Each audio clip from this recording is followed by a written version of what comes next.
গত ২৪ ঘন্টায় হাম ও উপসর্গ নিয়ে আরও ৯ শিশুর মৃত্যু হয়েছে। এ নিয়ে ৩৫০ ছাড়ালো মৃত্যু। প্রতিদিনই নতুন নতুন রোগী হাসপাতালে ভর্তি হচ্ছে। প্রয়োজনের তুলনায় রোগী বাড়তে থাকায় দেখা দিয়েছে শয্যা সংকট। প্রতিনিধিদের তথ্য ভিডিওতে রিপোর্ট। ঈদ আসবে, সাথে ক্যাশব্যাকও আসবে। নিজের বা প্রিয়জনের জন্য কেনাকাটায় এবারও নগদ পেমেন্টে পাচ্ছেন দারুণ ক্যাশব্যাক। তাই যাই কিনুন, পেমেন্ট করুন নগদে। সিলেটে হামের উপসর্গ নিয়ে ৩ শিশুর মৃত্যু হয়েছে। ওসমানী মেডিকেল কলেজ হাসপাতাল ও শহীদ শামসুদ্দিন আহমেদ হাসপাতালে চিকিৎসাধীন অবস্থায় তারা মারা যায়। এ নিয়ে এখন পর্যন্ত সিলেটে মৃত্যুর সংখ্যা দাঁড়িয়েছে ২৬ জনে। হাম আক্রান্ত ও উপসর্গ নিয়ে বর্তমানে হাসপাতালে ভর্তি রয়েছেন ২৪৩ জন। ২৪ ঘন্টায় বরিশাল মেডিকেলে হাম ও উপসর্গে ২ শিশুর মৃত্যু হয়েছে। বাড়ছে রোগীর সংখ্যা। ২৪ ঘন্টায় নতুন করে ৪৩ জন হাম রোগী ভর্তি হয়েছে। এ পর্যন্ত মোট ভর্তি রোগীর সংখ্যা ১৭৬৯ জন।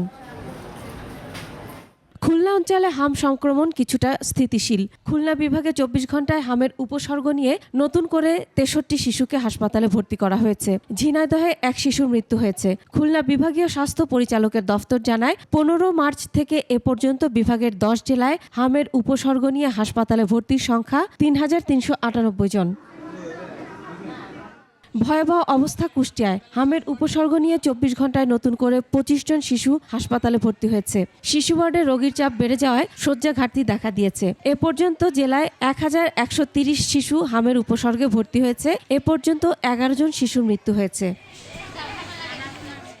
গাজীপুরে হামের সংক্রমণ নিয়ে শহীদ তাজউদ্দিন আহমেদ মেডিকেল কলেজ হাসপাতালে গেল ২৪ ঘন্টায় ১৮ জন শিশু ভর্তি হয়েছে। ৭৪ জন শিশু বর্তমানে শহীদ তাজউদ্দিন মেডিকেল কলেজ হাসপাতাল ও উপজেলা পর্যায়ের স্বাস্থ্য কেন্দ্রে ভর্তি হয়ে চিকিৎসা নিচ্ছে। হামের উপসর্গ নিয়ে গত ২৪ ঘন্টায় ময়মনসিংহ মেডিকেল কলেজ হাসপাতালে আইসোলেশন ওয়ার্ডে আরও ২৯ শিশু ভর্তি হয়েছে। এ নিয়ে সেখানে চিকিৎসাধীন মোট ৯৭ শিশু। রাজশাহীতে ২৪ ঘন্টায় সাসপেক্টেড হামের নতুন ভর্তি ৯ জন সহ হামের চিকিৎসাধীন ভর্তি রোগী ৯৯ জন। Masum আলিসা, desk report, ২১ television.